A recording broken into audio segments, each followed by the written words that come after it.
Hello everyone, ICT virtual classes में मैं योगेश केमनी आपका स्वागत करता हूं। तो जैसा कि आप जानते हैं हम लोग कर रहे थे कॉम्बिनेशन ऑफ रेजिस्टेंसेस पर क्वेश्चन और उसी सीरीज को आगे बढ़ाते हैं, उसी चीज को आगे बढ़ाते हैं, उसी पे क्वेश्चंस को आगे करते हैं। तो क्वेश्चन है आपके पास, फाइंड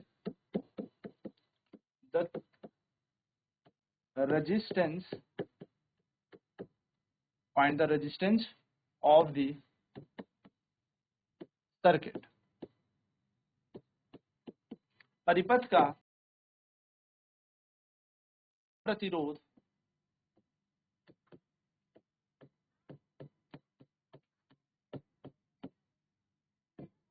ज्ञात करें।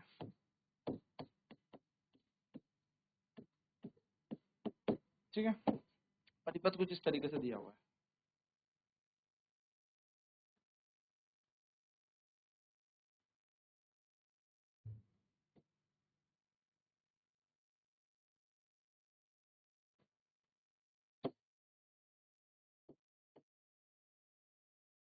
पहला प्रतिरोध है 2 ओम, दूसरा दे रखा है 3 ओम, तीसरा दे रखा है 5 ओम।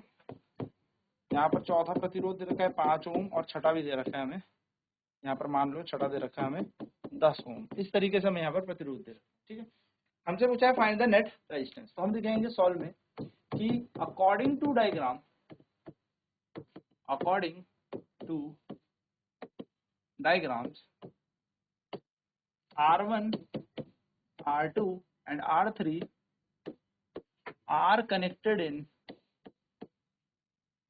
series। यानी कि आरेख के अनुसार हम देखेंगे तो R1, R2, R3 कैसे लगे, श्रेणी क्रम में लगे हैं। तो R1, R2 और R3 श्रेणी क्रम में लगे हैं या श्रेणी क्रम में जुड़े हैं। तो हम लिखेंगे let R dash be their net resistance. R dash क्या है, इनका कुल प्रतिरोध है। तो माना R डैश इनका कुल प्रतिरोध है। अगर R डैश इनका कुल प्रतिरोध है तो हमें पता है R डैश बराबर क्या हो जाएगा, R1 plus R2 plus R3। चलिए, तो R1 की वैल्यू कितनी दे रखी है, आई थिंक 2 दे रखी है, 2, 3 और 5 है ना, 2, 3, 5 हमें दे रखा है। हम इनको जोड़ देंगे R1 plus R2 plus R3 यानी कि 2 प्लस 3 प्लस 5। तो 2 प्लस 3 प्लस 5 तो बन जाएगा 10। अब हम लिखेंगे R4 and R5 are also connected in series.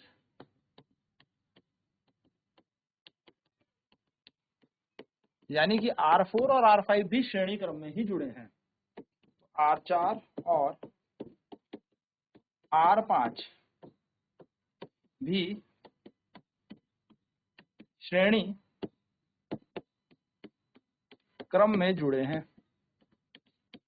तो अगर ये भी श्रेणी क्रम में जुड़े हैं यानी कि कैसे जुड़े हैं, आपस में भी सीरीज में जुड़े हैं, तो R डबल डैश मान लेते हैं इनका नेट रेजिस्टेंस। तो हम लिखते हैं let R double dash be their net resistance.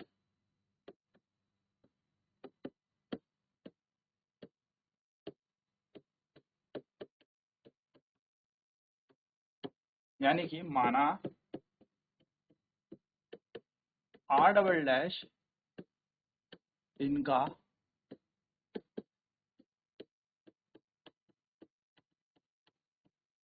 कुल प्रतिरोध है। तो R डबल डैश किसके बराबर आ जाएगा, R4 प्लस R5 के बराबर। तो R डबल डैश R4 कितना है, देखो R4 हमें दे रखा है 5 और 10, तो ये बन जाएगा 5 प्लस 10। तो 5 प्लस का 10 यानी कि 15 ओम। ठीक, तो R डैश आ गया, R डबल डैश आ गया। अब हम इसका देखेंगे डायग्राम कुछ इस तरीके से बन गया, R dash R double dash, ये बन गया हमारा 10 ओम और ये आ गया हमारा 15। अब लिखेंगे हम R dash and R double dash are connected in parallel. ये कैसे लगे? समांतर क्रम में लगे, है ना। क्या बोलेंगे हम? आर डैश और आर डबल डैश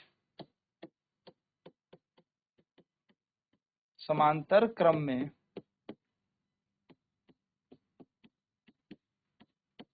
जुड़े हैं। तो let R be their net resistance. तो हमने आर इनका कुल प्रतिरोध मान लिया। कितना मान लिया? आर। ठीक है, माना आर इनका कुल प्रतिरोध है। तो अगर आर इनका कुल प्रतिरोध हो गया तो हम बोलेंगे 1/r बराबर 1/r dash plus 1/r double dash. Simple. तो 1/r, इसकी वैल्यू हमने सॉल्व की थी 10, इसकी वैल्यू सॉल्व की थी 15, है ना। तो हमारे पास आ गया 1/10 प्लस 1/15। 1/r बराबर 10 और 15 का एलसीएम एक ऐसा नंबर जो दोनों से डिवाइड 15 ले लेते हैं। वैसे तुम 60 भी ले सकते हैं। 10 10 6 60 एंड 15 4 60, यहाँ 4 आ जाएगा। तो यहाँ जाएगा 1/r is equals to 10/60। R की वैल्यू देखेंगे तो 60/10 रेसिप्रोकल, 0 से 0 कैंसिल, तो आर की वैल्यू आ जाएगी 6 ओम। तो हम बोलेंगे इस पूरे प्रतिरोध का या पूरे परिपथ का जो कुल प्रतिरोध है वो कितना है? 6 ओम।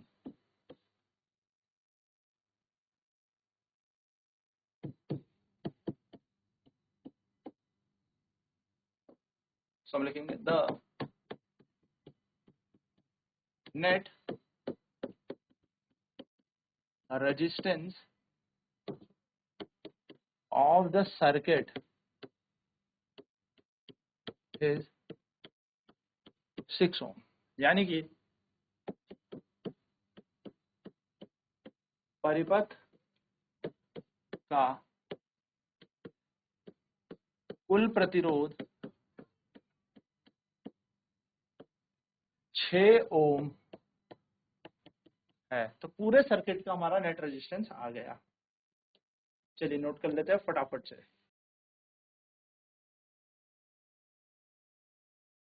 तो हमें कुछ सर्किट इस तरीके से दिया था कि R1 R2 R3 सीरीज में थे। तो 2 + 3 5, 5 और 5 10, और 5 और 6 10 15। तो R5 और I6 भी आपस में सीरीज में थे। तो ये सीरीज में आपस में दोनों पैरेलल है। तो हमने सबसे पहले 3 सॉल्व कर दिया। R1 R2 R3 are connected in series. R1 R2 और R3 श्रेणी क्रम में जुड़े हैं। Let R dash be their net resistance, माना R डैश इनका कुल प्रतिरोध है। इन तीनों का कुल प्रतिरोध कितना है? R dash. तो निकल के कैसे आएगा? R dash R1 + R2 + R3 इस तरीके से निकल जाएगा। तो अगर हम यहाँ पे देखें R डैश का मान कैसा आएगा? R1 + R2 + R3। तो R1 की वैल्यू 2 + 3 + 5 2 3 5 5 5 10 ओम आ जाएगा। तो नेट रेजिस्टेंस हमारा R डैश आ गया 10 ओम। R4 और R5 भी कैसे कनेक्ट है? सीरीज में कनेक्ट है, आपस में श्रेणी क्रम में लगे।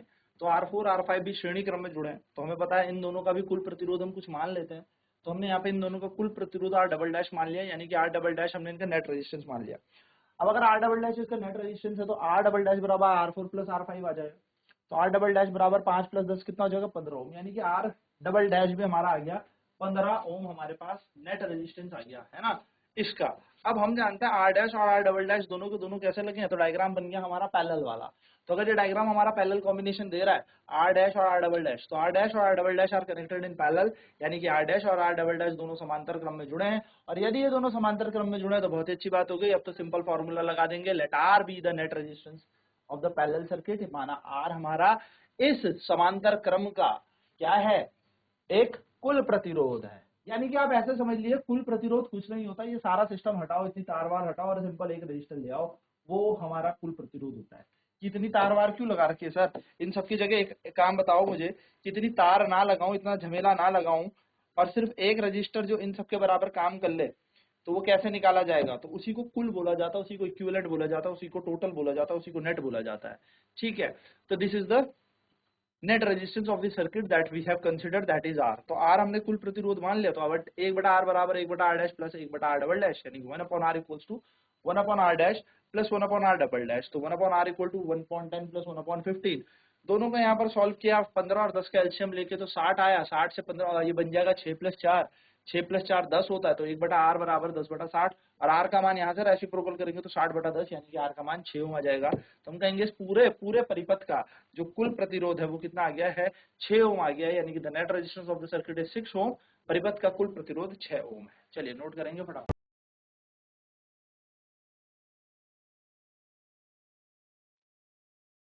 चलिए अगला क्वेश्चन देखते हैं। क्वेश्चन कह रहा है फाइंड द नेट रेजिस्टेंस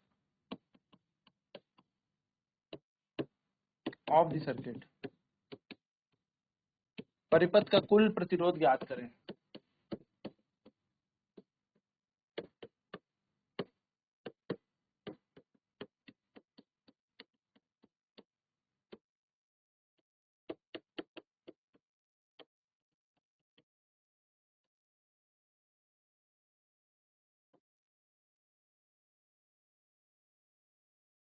जो ही लेते हैं चलो, है ना।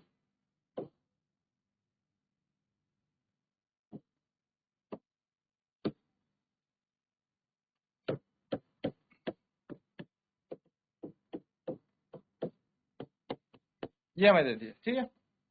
चलिए नाम ले लेते हैं इनका, R1 R2 R3 लिख लेते हैं। तो R1 R2 R3 R4 और ये R5। तो अगर हम देखेंगे तो R1 और R2 हमारे सीरीज में जुड़े हैं, तो हम लिखेंगे R1 and R2 are connected in series, यानी कि R1 और R2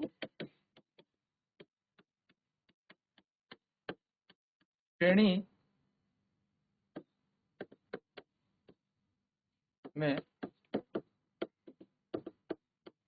जुड़े हैं। तो अगर ये श्रेणी में जुड़े हैं तो हम लिखेंगे लेट R डैश इसका नेट रेजिस्टेंस मान लेंगे। इनका कुल प्रतिरोध हमने R डैश मान लिया, तो R डैश कैसे निकलेगा, R1 प्लस R2, तो निकलेगा 2 प्लस 2 यानी कि 4 ओम। फिर हम लिखेंगे R डबल डैश, या बोलूं मैं R3 and R4 are connected in series, ये भी सीरीज में लगे हैं, ये भी श्रेणी में जुड़े हैं। तो मैंने कहा R double dash BPA net resistance, तो R डबल डैश क्या है, इनकी नेट रेजिस्टेंस है। तो हमारे पास आ जाएगा R डबल डैश बराबर R3 प्लस R4, यानी कि 3 प्लस 3 बोले तो 6 ओम। अब ये डायग्राम कुछ इस तरीके से बन गया, R dash R double dash और ये आ जाएगा R5। R डबल डैश कितना आ गया 6, ये आ गया था 4 ओम, और ये हमें कितना दे रखा है R5, डायग्राम में हमें कितना दिया है 5 ओम दे रखा है।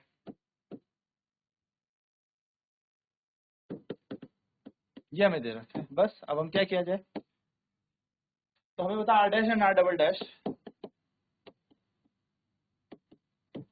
आर इन पैरेलल कैसे लगे हैं, ये पैरेलल लगे हैं, यानी कि समांतर लगे हैं। तो R मैंने इनका क्या मान लिया, R ट्रिपल डैश मैंने नेट रेजिस्टेंस मान लिया। ये आपस में समांतर में लगे तो R ट्रिपल डैश मैंने इनका नेट रेजिस्टेंस यानी कि कुल प्रतिरोध मान लिया।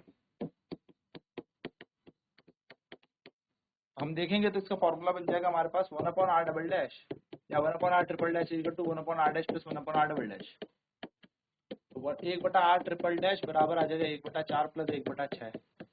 एलसीएम ले लेते हैं, एक ऐसा नंबर जो दोनों से डिवाइड हो, 12 4 या 12 6 दूनी 12, 1/r ट्रिपल डैश की वैल्यू आ जाएगी 5/12, जिसको हम सॉल्व करेंगे तो r ट्रिपल डैश आ जाएगा हमारा 12/5, यानी कि 5 दूनी 10, 2.4 ओम। अब डायग्राम हमारा कुछ इस तरीके से बन गया कि R ट्रिपल डैश ये रहा और R5 ये रहा, जिसकी वैल्यू 2.4 है और इसकी वैल्यू 5 ओम है। तो हम लिखेंगे R triple dash and R5 are in series. ये कैसे कनेक्ट है, श्रेणी क्रम में, ये श्रेणी क्रम में जुड़े हैं। तो लेट मान लिया R इनका कुल प्रतिरोध यानी कि नेट रेजिस्टेंस।